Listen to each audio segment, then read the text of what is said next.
Welcome to this episode of the Harpreet Singh show. ਅੱਜ ਦੇ ਇਸ ਪ੍ਰੋਗਰਾਮ ਵਿੱਚ ਅਸੀਂ ਤੁਹਾਡੀ ਮੁਲਾਕਾਤ ਕਰਵਾਉਣ ਜਾ ਰਹੇ ਹਾਂ MLA ਜੋ ਟ੍ਰੈਸੋਲੀਨੀ ਨਾਲ। ਇਹ NDP ਪਾਰਟੀ ਦੇ MLA ਹਨ ਅਤੇ ਇਹਨਾਂ ਨਾਲ ਇਹ as a critic for housing construction small business ਬਾਰੇ ਗੱਲਬਾਤ ਕਰਨਗੇ ਤੇ ਨਾਲ ਹੀ ਕਿਉਂਕਿ ਇਲੈਕਸ਼ਨਸ ਦੇ ਵਿੱਚ ਤੇ 100 ਦਿਨਾਂ ਤੋਂ ਘੱਟ ਦਿਨ ਰਹਿ ਗਏ ਨੇ, ਇਹਨਾਂ ਦਾ ਕੀ ਸਮਝਣਾ ਹੈ ਤੇ ਕਿਹੜੀ ਗੱਲਾਂ ਇਹ ਸਮਝਦੇ ਨੇ ਜਿਸ ਉੱਤੇ ਵਿਚਾਰ ਕਰਨ ਦੀ ਲੋੜ ਹੈ। Welcome to the program. Pleasure to be here. Thank you, Joe. So, Joe, let's talk a little bit about you were on a province-wide tour recently and you went and met the businesses and you interacted with them. Generally, about the NDP, the perception which is being put forward is it's a pro-union party, and if in the next elections this party comes to power, then business will suffer a lot. So what was your experience while interacting with the people, and what would you say about this? Well, first let me say the message is very clear. It's not a question of being pro one sector of the society or against another. No, we are inclusive. Business needs to be at the table. Right. Labor needs to be at the table. Youth, seniors, the entire community needs to work together if we hope to get ahead in this province. Right. So when I was named critic for housing, construction industry and business investment, I knew enough about the province that I knew that I had to go and take a look at the province. Right. So I undertook a province-wide tour. I met with Chamber of Commerce throughout the province, with builders, developers, housing, advocacy groups, and the average folk, senior centers and so on. And the message is very clear. People are suffering in this province. You know, perhaps sometimes we over-focus in the lower mainland. Right. Take a look at the Okanagan. The construction industry is dying. Right. People in those trades are going to Alberta, and they're really suffering. Same as on the Kamloops Thompson area, the Kootenays. And the need for housing is immense. That's right. You know, immense. There are seniors living in squalor, mothers with children, single mothers that don't have a roof over their heads, and a very deplorable situation. I remember being in Cranbrook, being really appalled at some of the reports. The Salvation Army runs a shelter there, and issues where women, young women, different age women, having to sell their bodies for a roof over their head. Okay. And really that is not something that we want to hear, right. But it's out there, and it took my attention. But the government has been claiming, and especially as far as the housing is concerned, that there is a boom because of the policies which they have brought, and things are really progressive. That's what they have been claiming. So while you say that when you met the people over there, it's absolutely different. So what do you feel? Where has the government failed in providing those basic facilities to the people? Very different. You know, there are projects throughout this province that those societies that are partnering with municipalities in their regions. They have non-profit organizations together, and what they need is that extra bit of capital to leverage all this partnership, and it's not been there. There are shovel-ready projects throughout the province, and those needs are not being met. Yet, when I was in the Kootenays, people out there were enraged about reading in the front page of the Vancouver Sun, where BC Housing has given out a contract to a consortium for $144 million to renovate 13 single-room occupancy hotels, which they bought prior to the Olympics, because we were ashamed of having people on the street. Right. They're still there, and they've given a contract to spend $1,100 per square foot to renovate rooms that eventually will still not have a washroom in the room. Now, industry will tell you that for 200 to 280 per square foot, you can build new units. Absolutely. You know, so they were listening to this, and they were shaking their heads.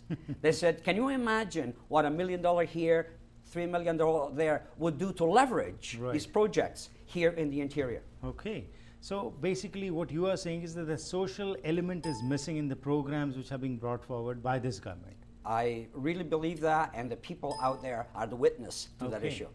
Okay, let's talk a little bit about TransLink, because you have been associated with this also, and now talks are being held whereby it's being said that raise some taxes to further have a better infrastructure for TransLink. What is your opinion about that? Well, the present situation is a situation that has existed since the conception of TransLink. Right. They never had the funding, the sustainable funding to go forward. Right. So we may look at these mayors and say, if they run out of ideas, well, in fact, perhaps they have. I feel sorry for them.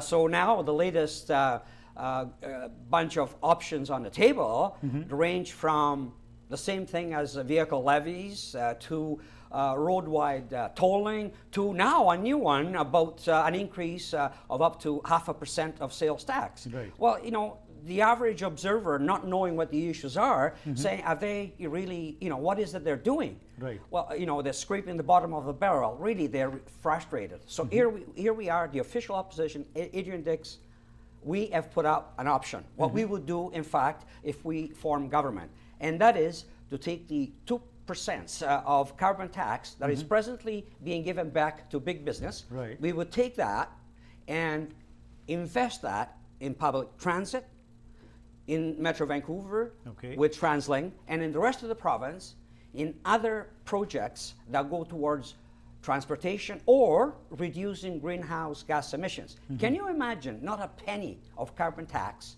is dedicated to what it's supposed to be doing, and that is reducing greenhouse tax emissions? This would change it.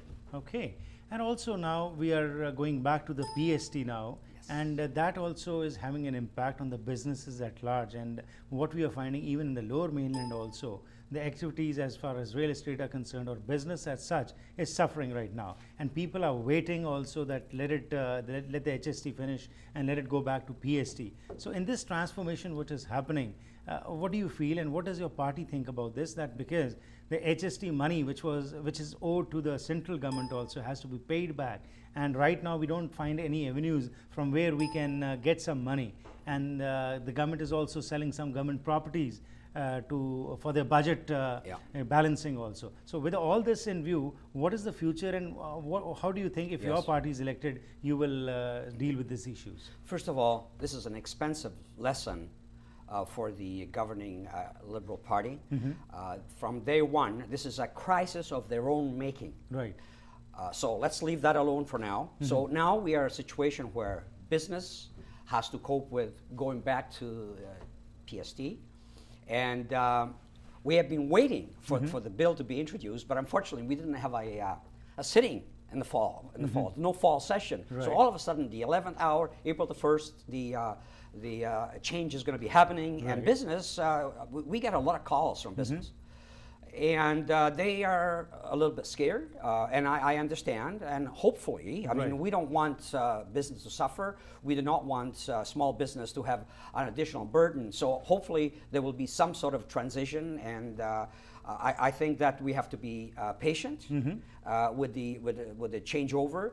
And government services need to be there for small business to help them in this transition. Right. And towards the end, with the elections coming near, what would be your message to the public and to the voters? Why should they vote for the NDP? And with your constituents, why should they vote for you especially? Well, we have a Liberal government that has been there for 12 years.